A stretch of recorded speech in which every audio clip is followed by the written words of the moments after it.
नमस्कार, आपका अखबार के YouTube चैनल पर आपका स्वागत है। मैं हूं प्रदीप सिंह। घर को लगा दी आग घर के चिराग ने, ये कांग्रेस पार्टी की पंजाब इकाई पर बिल्कुल फिट बैठता है। आज से 6-8 या ज़्यादा से ज़्यादा 1 साल पहले का दृश्य आप कल्पना कीजिए, याद कीजिए। बल्कि क्या स्थिति थी पंजाब में? कांग्रेस पार्टी लौट कर आ रही है, पूर्ण बहुमत से आएगी या सिंगल लार्जेस्ट पार्टी बनेगी? आज क्या स्थिति है 6-8 महीने में कि कांग्रेस पार्टी पंजाब में बची रहेगी या ख़त्म हो जाएगी? उसका हश्र उत्तर प्रदेश, बिहार, आंध्र प्रदेश, बंगाल जैसा हो जाएगा। इसके आसार दिन पर दिन बढ़ते जा रहे हैं। पार्टी के दो पूर्व अध्यक्ष, एक सुनील जाखड़, वो भारतीय जनता पार्टी में, और दूसरे पूर्व अध्यक्ष नवजोत सिंह सिद्धू जेल में। नवजोत सिंह सिद्धू प्रियंका वाड्रा की पसंद थे और सुनील जाखड़ उनकी नापसंद। सुनील जाखड़ बीजेपी का घर रोशन करेंगे और नवजोत सिंह सिद्धू जेल का।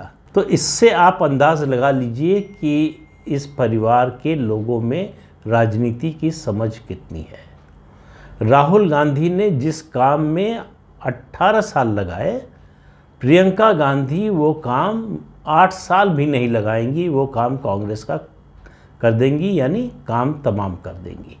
उनको उत्तर प्रदेश का प्रभार मिला 3 साल से। नतीजा क्या हुआ? 2 सीटें, और वो 2 सीटें भी कोई कांग्रेस के नाम पर नहीं आई हैं। जो जीते हैं वो इंडिपेंडेंट अगर लड़ते तो भी जीत जाते। 400 में से ज़्यादातर सीटों पर जमानत जब्त हो गई। ये प्रियंका गांधी की उपलब्धि उत्तर प्रदेश में है। पंजाब में उन्होंने इंटरवीन किया सीधे। सिद्धू को उन्होंने प्रदेश अध्यक्ष बनवाया, कैप्टन अमरिंदर सिंह को बेइज्जत करवाया, फिर उनको पार्टी से निकलने पर मजबूर किया। आज स्थिति ये है कि न वो कैप्टन से मिल सकती है और न नवजोत सिंह सिद्धू से। सिद्धू से मिलने के लिए उनको जेल में जाना पड़ेगा। तो आप इससे अंदाज़ा लगाइए, और ये मत समझिए कि सुनील जाखड़ आ गए हैं भारतीय जनता पार्टी में तो ये सिलसिला रुक जाएगा। रवनीत सिंह बिट्टू लाइन में हैं। उसके अलावा मनप्रीत बादल एक समय अकाली दल के साथ थे, प्रकाश सिंह बादल के रिश्तेदार हैं, और उनको बीजेपी एक समय लेना चाहती थी अपनी पार्टी में। वो आना भी चाहते थे। जब अकाली दल से अलग होकर उन्होंने पार्टी बनाई तब भी वो चाहते थे कि बीजेपी के साथ आ जाए। अब जो स्थिति है उसमें अगर उनको पंजाब की राजनीति करनी है तो कांग्रेस पार्टी को तो छोड़ना ही होगा। 2 ही विकल्प है इस समय पंजाब की राजनीति में, आम आदमी पार्टी या भारतीय जनता पार्टी। कांग्रेस और अकाली दल दोनों को लोगों ने बुरी तरह से रिजेक्ट कर दिया है, और हाल फिलहाल या अगले कुछ सालों में इनको फिर से मौका देंगे लोग, इसकी कोई संभावना दूर दूर तक दिखाई नहीं देती। हालांकि राजनीति में कभी किसी नेता या पार्टी के लिए अंतिम बात नहीं कहनी चाहिए। इसके बावजूद मुझे बिल्कुल नहीं लगता कि इन दोनों पार्टियों का निकट भविष्य में कुछ होने वाला है। ख़ासतौर से कांग्रेस पार्टी का तो बिल्कुल ही नहीं। अकाली दल कोशिश कर रही है दूसरे रास्ते से। वो जो आतंकवादी जेलों में बंद हैं उनकी रिहाई के नाम पर वो पंथिक वोट लेने की कोशिश कर रहे हैं, उसको जुटाने की कोशिश कर रहे हैं। लेकिन उसमें सफलता कितनी मिलेगी कहना मुश्किल है। लेकिन पंजाब के आम मतदाता के मन से अकाली दल उतर चुका है, और कांग्रेस को तो एक तरह से उन्होंने विस्मृत से जैसा कर दिया है। जिस तरह की हार हुई है दोनों पार्टियों की, उसमें बिल्कुल तय बात है कि आने वाले दिनों में उनकी ओर मुड़कर जो है पंजाब का मतदाता नहीं देखने वाला है। अब आप देखिए कि किस तरह से भारतीय जनता पार्टी ने इस मौके का फ़ायदा उठाया है। सुनील जाखड़ मुख्यमंत्री हो सकते थे चुनाव से पहले। जब चन्नी बने उस समय विधायकों में सबसे ज़्यादा लोकप्रिय वही थे, सबसे ज़्यादा वोट उन्हीं के पक्ष में पड़े थे। लेकिन अंबिका सोनी ने नहीं बनने दिया, और अंबिका सोनी की सलाह मानी प्रियंका वाड्रा, सोनिया गांधी और राहुल गांधी ने, और नतीजा क्या हुआ सबके सामने है। तो सुनील जाखड़ को पहले प्रदेश अध्यक्ष पद से हटाकर सिद्धू को बिठाया, फिर मुख्यमंत्री पद की दौड़ में सबसे आगे थे वो, वोट के लिहाज से भी, समर्थन के लिहाज से भी, तब भी उनकी उम्मीदवारी को रिजेक्ट किया। ये कहकर अंबिका सोनी ने कहा कि किसी हिंदू को पंजाब का मुख्यमंत्री नहीं होना चाहिए। बीजेपी के लिए समस्या थी कि अकाली दल से अलग होने और चुनाव के बीच में फासला समय का इतना कम था कि उसके लिए अपना संगठन फिर से खड़ा करना बड़ा कठिन काम था। लेकिन अब बीजेपी को मौका मिल गया अपने हिंदू वोट बैंक को वापस लाने का। तो हेमंत बिस्व शर्मा, ज्योतिरादित्य सिंधिया, उसके बाद जितिन प्रसाद, इस तरह के कांग्रेस से आए तमाम नेताओं की कड़ी में नया नाम जुड़ा है सुनील जाखड़ का। और सुनील जाखड़ को आप ये मत समझिए कि पंजाब के नेता, कांग्रेस ने उनको पंजाब के बाहर कभी मौका ही नहीं दिया। भारतीय जनता पार्टी के सामने समस्या ये है कि उसके पास कोई बड़ा जाट नेता नहीं है। एक ले देकर संजीव बालियान हैं जो अपनी पार्टी के खिलाफ ज़्यादा कम काम करते हैं, पार्टी के पक्ष में कम काम करते हैं। उत्तर प्रदेश के चुनाव में उन्होंने जो किया उसका अगर सारा कच्चा चिट्ठा सामने आ जाए तो उनके लिए बड़ी कठिनाई हो जाएगी। लेकिन आज उनकी बात नहीं हो रही, आज बात हो रही सुनील जाखड़ की। तो सुनील जाखड़ बलराम जाखड़ के बेटे हैं, जो लोकसभा के पूर्व अध्यक्ष रहे हैं, कांग्रेस के बड़े नेता रहे हैं और पंजाब के होते हुए राजस्थान में भी उतने ही लोकप्रिय थे। सीकर से लोकसभा के सदस्य रह चुके हैं। तो बीजेपी सुनील जाखड़ का इस्तेमाल राजस्थान में करेगी, पंजाब में तो करेगी, राजस्थान में करेगी, हरियाणा में करेगी, पश्चिमी उत्तर प्रदेश में करेगी, दिल्ली में करेगी और हिमाचल प्रदेश के कुछ इलाकों में करेगी। ये जो है बीजेपी के हाथ में एक तरह से बड़ा खजाना जो है कहना चाहिए कांग्रेस ने बैठे बिठाए दे दिया है। सुनील जाखड़ संगठन में काम कर चुके हैं, विधायक दल के नेता रह चुके हैं, तो दोनों स्थितियों में काम करने का उनके पास अनुभव है। और इन सबसे बड़ी बात, प्रधानमंत्री नरेंद्र मोदी और केंद्रीय गृह मंत्री अमित शाह को लोगों से काम लेना आता है, उनको मालूम है कि कैसे काम लेना है। तो इसलिए सुनील जाखड़ को काम की कमी नहीं होने वाली है और नाम की भी कमी नहीं होने वाली है और सबसे बड़ी बात, सम्मान की कमी नहीं होने वाली है। मुझे अच्छी तरह से याद है जब पेमा खांडू, जो अरुणाचल प्रदेश के मुख्यमंत्री हैं इस समय, पहली बार प्रधानमंत्री से, और उस समय अमित शाह पार्टी के राष्ट्रीय अध्यक्ष थे, उनसे मिलकर जब निकले तो वो बिल्कुल विस्फारित नेत्रों से और इस तरह से देख रहे थे, इस तरह का भाव था कि ये लोग किस दुनिया के लोग हैं। उन्होंने कहा, इतने साल से मैं कांग्रेस में था, कभी कांग्रेस हाईकमान या गांधी परिवार के लोग या सीनियर लीडर्स कभी मिले ही नहीं। ये ऐसे मिले जैसे हम पुराने दोस्त हों। जिस तरह से समय दिया, जिस तरह से सम्मान दिया। बात असली होती है, आदमी और बहुत कुछ कमा सकता है, लोकप्रियता, पैसा, दूसरी चीज़ें, लेकिन सम्मान अगर नहीं हो तो उसका मन वहाँ रमता नहीं है।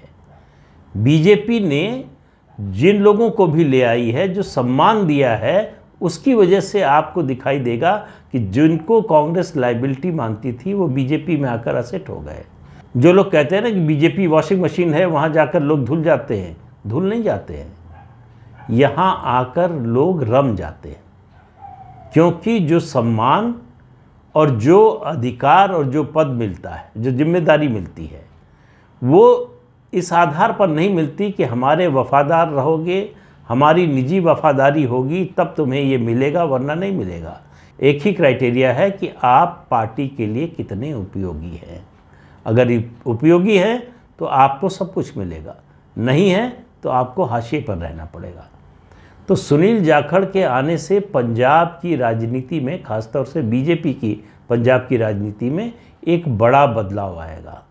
बीजेपी को नए सिरे से अपना पार्टी का संगठन खड़ा करने, जनाधार अपना जो है बढ़ाने, और सुनील जाखड़ की लोकप्रियता और उनके संपर्क और उनके संबंध केवल हिंदू समाज में नहीं है, सिखों में भी उनका उतना ही सम्मान है। तो इसलिए कांग्रेस का जो इतना बड़ा नुकसान है, उससे बड़ा फ़ायदा भारतीय जनता पार्टी का है। और जो कैप्टन अमरिंदर सिंह चुनाव से पहले नहीं कर पाए, वो अब कर पाएंगे। यानी कांग्रेस के जो काम के लोग हैं, जो योग्य लोग हैं, उनको बीजेपी में भेजने का काम वो अब ज़्यादा आसानी से कर सकते हैं। उस समय लोगों को लग रहा था कि पार्टी सत्ता में आ रही है, इसलिए छोड़कर नहीं जाना चाहिए। अब वो सत्ता में आ रही है, वो बात तो भूल जाइए। सत्ता में कभी आ भी सकती है, इसकी भी संभावना नहीं दिखाई दे रही है। तो ऐसे में जिसको पंजाब की राजनीति करनी है वो दो ही जगह जाएगा, या तो आम आदमी पार्टी में या भारतीय जनता पार्टी में। भारतीय जनता पार्टी के पास इस समय देने के लिए बहुत कुछ है, पद के लिहाज से भी और वैसे भी संगठन के लिहाज से भी, और केंद्र में सरकार होने के कारण भी। तो इसलिए पंजाब में जो लोग कांग्रेस की राजनीति से निराश हो चुके हैं, हताश हैं, उनके लिए पहला ठिकाना, पहली पसंद जो है वो भारतीय जनता पार्टी होगी। नवजोत सिंह सिद्धू को देख लीजिए, भारतीय जनता पार्टी में थे, इतना सम्मान था, उनको हाथों हाथ लिया गया, स्थानीय इकाई के ऊपर उनको बिठाया गया। उनकी बात जो है स्थानीय इकाई के लोगों से ज़्यादा सुनी जाती थी। इसके बावजूद महत्वाकांक्षा ने का कीड़ा ऐसा है कि जो बहुत ज़्यादा अगर आपको काटने लगे तो फिर आपके लिए ही, आपके राजनीतिक जीवन के लिए एक तरह से बड़ा घातक बन जाता है।